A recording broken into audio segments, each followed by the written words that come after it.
Members of Donald Trump's campaign team are becoming increasingly worried, frustrated, and alarmed with the fact that Donald Trump just keeps golfing every single day. He's not doing campaign events. He's not doing rallies. He's not out there talking to voters. Instead, well, he's hitting the course, playing 9 rounds, and then going on Truth Social, then playing another 9 while Kamala Harris is out there having rallies, talking to voters. Donald Trump has fallen behind in the polls recently, which has really kind of raised the bar for the Trump campaign and made his aides curious as to why this guy, who is meant to be running for president of the United States, is kind of just sitting there at Mar-a-Lago or at Bedminster playing golf all day. And this is according to some brand new reporting by the Washington Post. It's just a very funny development, isn't it, with the Trump campaign? They call the Democrats lazy. They say that Kamala Harris and Joe Biden and Tim Walz and all these folks don't do anything, whereas it's Donald Trump who's just sitting there all day at his multi-million-dollar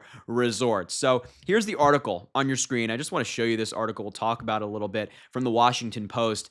And the headline is Trump allies try to energize him as he struggles to adapt to Harris. And the article goes on to say several former aides who have known Trump for years said he always preferred to keep a lighter schedule in August when his family visited Bedminster, and he usually golfed almost every day. Now, I would argue that Donald Trump liked to keep a light schedule all of the time, not just in August. That might be the excuse that he used at the time because, the family's coming up. But I think we all know that Donald Trump likes to keep a light schedule all the time. He made sure to fit in plenty of golf during his time as president. But according to some new reporting and in this involving situation we have here in the 2024 election, aides did not want a situation where he was getting to watch the convention every night with the DNC going on, getting angry, and then just golfing all day and stewing. According to people who spoke on the condition of anonymity to discuss private interactions, Trump has also grown annoyed with the news coverage that depicted him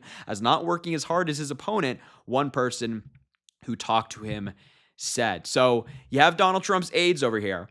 They're watching this guy, kind of watching, these amazing speeches, Kamala Harris, Barack Obama, Joe Biden, Michelle Obama, Tim Walz give these amazing speeches, slamming him. And he's sitting there, he's getting furious. He's getting angry. And then he rages on Truth Social. And the next day he wakes up and he goes play golf. His campaign is watching him just sit there. He's just sitting there. He's not doing anything. He's scrolling on social media, watching the DNC take place, and he's not doing anything. It's remarkable. This is a guy who, if he loses the presidential election, he almost certainly will go to jail, right? You have the classified document case, which is going to be reinstated. You have the January 6th case. You have still the sentencing pending in Manhattan. And you have the Georgia RICO case, which will come up at some point. And if this is somebody who doesn't win, he's going to prison. He's facing over 700 years in prison. So you'd think that he might be working a little bit harder to get out there. But this is someone who's just fully convinced in him. He's fully convinced in himself that he doesn't have to campaign, that he's just going to go out there and he's going to make it happen. So the aides of his, these campaign allies, became so concerned about this phenomena taking place that he's just kind of sitting there watching the DNC and watching Kamala Harris campaign, that they then scheduled back-to-back events over the past week with the goal of counter-programming the Democratic convention and securing news coverage, as other campaigns have also done. But it was mainly as a way to keep Donald Trump busy.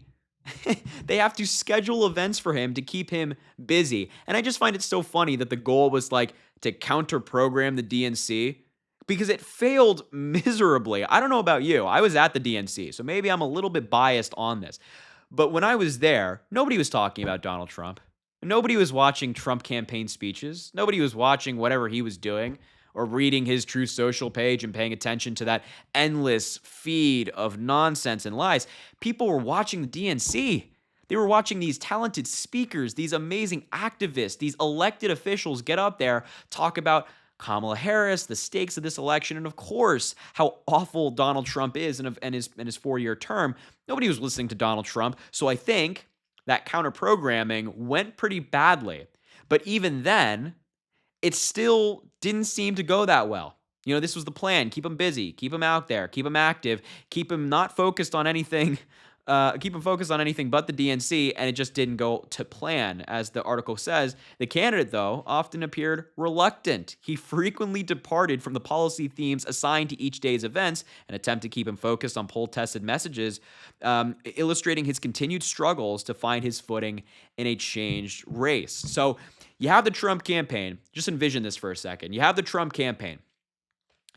You have your candidate sitting there doing nothing, just watching the DNC. You say, well, come on, Donald, we got to get you out there.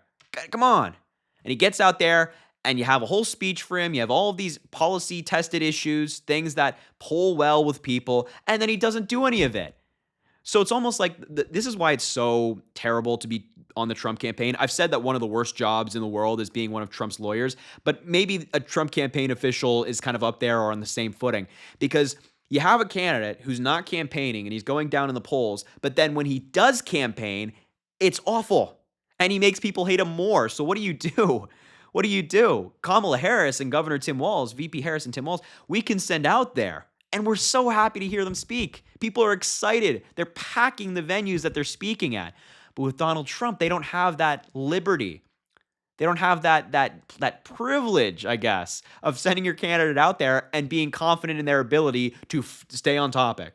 Because with Donald Trump, I'm not sure that's even a possibility for him. It never really has been, but especially now, there's no keeping Donald Trump on the topic. But anyway, we also have Alyssa Farah Griffin here, is quoted in this article, obviously a former Trump campaign official, and she said in this article, quote, "The stakes for Trump this election are arguably the highest they've ever been. His criminal cases don't go away if he loses. Yet he seems to be phoning it in, running a remarkably low-energy, undisciplined campaign," said Alyssa Farah Griffin, a former Trump White House spokeswoman who quit after the January 6th attack. Quote, "From spending days off the campaign trail golfing to coming up with, frankly, weak nicknames like Kamabla, it feels like he's lost his mojo." So she's kind of making the point that we just talked about earlier, that, you'd think that there'd be more urgency here with Trump, that he wouldn't be on the golf course every single day, but that's who he is. There is no urgency.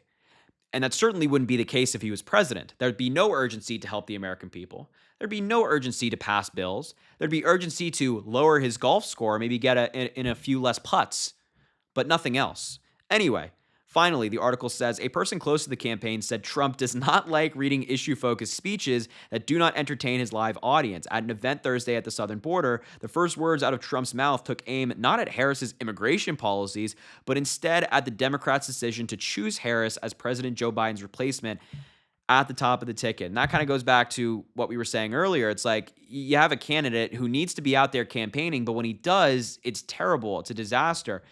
And I just think that this is such, as I mentioned earlier, a funny development, like really actually genuinely hilarious. Not only because there's the irony and the hypocrisy of it all, like the Republicans calling the Democrats lazy, but Trump is just sitting there doing nothing. Not only is that very present, but it just shows you the collapse of the Trump campaign, how it's deteriorating. They feel like they're still running against Joe Biden, that they're ahead in the polls. They're not.